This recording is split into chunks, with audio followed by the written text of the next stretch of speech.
We know who's winning this game week. Razeen, Thursday night, is sitting in the mosque, and we two doing this. 100%. So, We can move on from Shabalala. we need some new memories there. hey guys, welcome to another episode of the SAF podcast. We were without Razeen today. Mowasim, just me and you. Yeah, man, I miss that guy. He's too busy this week, unfortunately. So we are going to have to ease off the Liverpool conversations and talk more FPL today. We know who's winning this game week. Razeen, Thursday night, is sitting in the mosque, and we two doing this. 100%. So, 100%. Razeen is playing FPL the right way. Focus on other activities and then FPL second. Here we are prioritizing FPL. Back into it after international break. I actually quite enjoyed this international break. Well, I actually watched more of the South Africa game, the Bafana game. They were a little bit more exciting. They are playing well. It is still not world-class football. 2026 loading though. We just need to be there, man. Yeah. That's it. That is all literally it. As long as we get there, we can forget. We can move on from Shabalala. It's very interesting for Shabalala won't last forever, right? So we need some new memories there. Yeah, I'm pretty excited about it as well. I think they are on the cusp of it. Good to be back. Good to have FPL back. Yeah. The first 3 weeks were quite they were difficult. I think it was difficult. Now that the window's closed, teams are settled. My team is still not where I want it to be. But it's nice to have had that break after because it felt so rushed those first 3 weeks. But now hopefully we can get into a run of a few games, and plus I think Champions League next week as well, right? Yeah, that comes into the conversation as well. Yeah. But let's get into this week and the fixtures coming up, and we can just talk. We're mainly going to talk about this because we've discussed post game week 3, so we're just focusing on game week 4 now.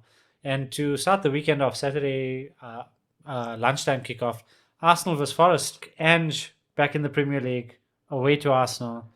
What are your thoughts? But we spoke about this. Was it last week we spoke about this when we did the review, and then we said Forest lost, and I'm quite sure I said at some point Nuno threw the game to get sacked. I seen another very interesting comment made on X also this week. Was it last week? To say that Forest one of the most deepest lying backlines in the Premier League last season, and now they've got the coach playing potentially with the highest line in football last season. It's that same defense playing this season. So it's going to be very interesting to see if he adapts. Okay, I wanted to ask you, do you think that defense is something Ange can work with? Because I think Nico Williams, Ola Aina can be kind of Ange type players. But I think Milenkovic, I don't know. Milenkovic, the problem with him is, or the worry is that they probably don't have pace. I think Murillo is really reasonably quick. Yeah. And I think he's a nice ball playing centre back. So he's one who likes the ball to feet. Milenkovic probably doesn't fit his style at all, because Milenkovic reminds me a lot of Dragusin, and Dragusin really did struggle playing in the Ange system. And I also feel maybe a little bit for Aina as well, because Ange likes that he's left back and right back to invert, where I don't know if Aina has that skill. I think Zinchenko would be very important for the Ange system, because very comfortable in midfield, tucking in from the left back. So I wonder if Nico Williams also probably, I think, was a little bit better with the ball at his feet, probably takes that position as well. So I'm hoping to see that he's learned something from his time at Spurs from an adaptability perspective. I mean, he knows he wants to play a specific type of football, but to win the Europa League with Spurs, he gave up his attacking interests and ensured that they played a very conservative style of football. And I think Forest are very set up to play counter-attacking football anyway with the squad that they have. Avoid bringing any Forest players in. I agree. I still think Elliott and Wood are decent buys. Are fine. Yeah. Even if you want to risk Morgan Gibb White, but I don't think he's a player for FPL at this time. He's just too expensive for what you get. But I'll definitely hold off on the defense if you're looking to bring in anybody. Bournemouth Brighton is the next game. I'm also quite interested in this game. Brighton haven't looked good, but then they beat City, so that was quite the surprise. Yeah. Bournemouth, I think they're looking very strong at the moment. I think it'll be a good game to watch. So I've been From trying an FPL to read. perspective, I hope Semenyo does nothing again because I don't own him. I've been trying to read up about, because this game here I have Mitoma that I can arguably bench, but I also have Palmer that I can arguably sell to Semenyo. And I've just been looking at it. I think you mentioned it last week, just that Bournemouth are not clinical. So I've been looking at it and just looking at the stats. In the last 6 games, Bournemouth have 5 goals. In that same time, Brighton have I think 11. They scored 6 or something in the Carling Cup. So Yeah, and the thing with Bournemouth, they had like 20 attempts against Spurs or something almost stupid like that, and they only scored one goal. Even though Vicario made a couple of good saves, but it wasn't like out of this world type of saves. So I don't know what to do. I don't feel like bringing in Semenyo at this point. But I mean, if Semenyo Yeah. gets on the score sheet more than once, particularly, then his price is really going to go up, and it's going to Yeah, be. but you must remember Bournemouth also have in the 3 games this season have kept 2 clean sheets so far. Even though they conceded 4 against Liverpool, the expected goals conceded so far this season, I think, is under 1. I think they are very solid. I think Senesi is a no-brainer with his DEFCON 3 games in a row. I mean, Yeah, it's an easy pick. and he has I think he's attacking. at 4.6. Yeah, he has Yeah, attacking potential as well. correct. So Palace Sunderland. I think Palace players are worth it at the moment. I think Mateta is probably your best bet. So I think he'll be good. I would like to see how Yeremy Pino plays. Yeah, Might be a decent option. and the defense has been consistent. Like Henderson is Yeah, but the also only thing really is good. losing Eze and then now also having Sa injured. Yeah, Does that affect the attacking capability? Where I think their defense is probably worth investing in a little bit more. So with Lacroix and Munoz, what's that other man? I think Munoz is also a great bet, but I also think that Richards, Richards. if you Yeah. want a cheap 4.5 to fill your team in, I think he's a decent bet. But again, Lacroix is a DEFCON monster as well. So I think he's definitely I someone to still consider. I still like Munoz in the sense that I do like yeah, Munoz, I but the would price is is hard at high. this time of the season and Everton versus Villa. amazing.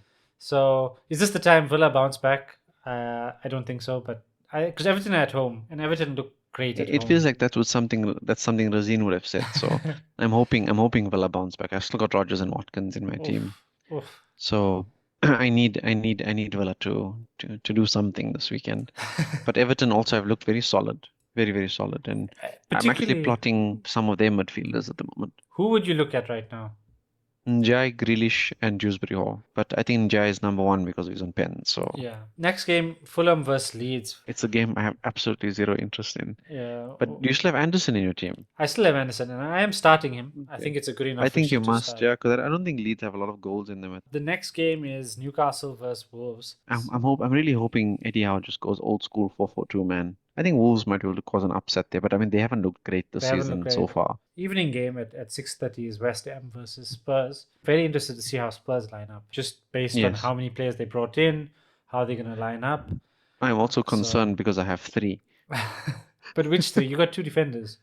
I've got Porro, Van de Ven, and I've got Kudus. I think all 3 are fairly safe. It's just about whether Pedro Porro is now off a bit of set pieces. Yes. That's the only other concern. With Simons there, Yeah. because I'm actually expecting Simons to start. Richarlison still up front or left? Or There's no one else to play. I don't think Colomani will play instead of Richarlison. Brentford vs Chelsea is the late game on Saturday. I think Chelsea will have too much for them. There's a few talking points that I want to go over, with Chelsea in particular. Have you heard any news about Palmer? Do you think he's out for this week? Do you think he'll come back? I've seen some silly comments about him being fit, but I haven't seen anything confirmed. I'm actually waiting to see the press conference tomorrow to see if there's more information. The second talking point is João Pedro. I'm sure he'll start. I don't know if he'll play the whole 90, unless they're losing or it's a tight game. Yeah. But I think he's I definitely, like, if you have him, there's no need to think of, oh, he's not going to play. I think he will play, and if it's just one game, it's just one game. He'll be back for the rest of. The thing is, games. they have options, but I think he's so in form for them that it wouldn't make sense for Maresca to drop him. I think, and plus it's not the early kickoff; it's the late kickoff on Saturday. Yeah. So I think he plays, to be honest. The third player I want to talk about is Estavio. Some people have brought him in. He's only 2% owned, but the thing just to remember is that if anybody's looking at him, obviously just remember Garnacho has joined. I think Garnacho will come into that team. Burnley vs Liverpool. You can't see past Liverpool there, man. I honestly think it might actually get ugly for Burnley. You don't know who's going to start for Liverpool, and that's I'm quite sure they go probably the same as it's been in the last few games. Yeah. And Isak probably comes off the bench. I do see Isak coming on, because I think, like, in any situation, if we're losing, I think they bring Isak on. Yes. If we're comfortable, they bring Isak on. Definitely gets 30 minutes, or at least 20 minutes, worst case. I can see him coming on. Yeah, it's also true. Sunday night, Manchester City versus Manchester United will be a fun fixture. I'm indifferent. I don't know what to expect. in this game. I won't United lie. always turn up against City, man. Yeah. You know they always turn up against City. And I actually think they get a result against City. People like they underestimate, but United always turn up against Man City. And Even if it's like if they're yeah, playing badly and they need to get a 0-0, they'll get a 0-0. and City are And not City just looking look great. poor. Yeah. Yeah, City look poor. Like, let's just talk captaincy. Say you don't have Salah. Like, say in my position, you don't have Salah. You buy Salah. If you don't have Salah, you buy Salah. Would like, I don't want to captain Ekitike. Why not? I think it's a great option this week. Actually, it's a fantastic option this week. You worry for the minutes risk because you're I worry probably for gonna the go minutes off risk, for yeah. Isak. Yeah. So currently, like, I just put my team up, and I actually had the captaincy on Gokares before Ange came in. Yes. Now I'm I scared don't think because it's a bad idea. I'm scared just I don't because of think it's a manager bad idea because bounce. Odegaard and Saka are both fit. That's what makes Gyökeres fine, I think. Yeah. But I just, I first early kickoff, doesn't pull me. What's your third option? Do you have a third option? So like, it's Haaland currently, but he's playing United, and I don't know. I'm indifferent Yeah. about that. I'm I think I'm it's not convinced by City at the moment either. yeah. So then Ekitike is the other option, but just to risk maybe Cole Palmer.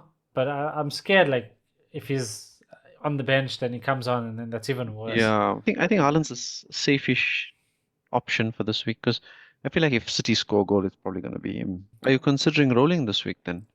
If you don't That's the do plan the now. Palmer transfer? Yeah, I mean, the only reason to do the Palmer transfer is to get Semenyo in, and I actually Yes. don't want to bring Semenyo in. I feel like I'd rather I'd rather sacrifice another week and then bring Isak in. What are you doing with your team? I want to make a defensive transfer. My consideration is Nico Williams to Senesi at the moment. I've got Sanchez again. I've got the double Spurs defense against West Ham. I'm going very risky there. Midfield, I'm playing my five midfielders: Fernandes, Kudus, Salah, Rogers, Reinders, and then João Pedro and Watkins. I'm benching Wood this week. That's my plan. Oh, it looks good, and let's hope for Villa doing something for your sake, because I think that's I need it, man. I that's the need it, but major concern. I in your also team. need them to not do it, so then I don't feel bad removing both for a -1 next week. Let's see. But thanks for joining us today. We'll catch up with you next week.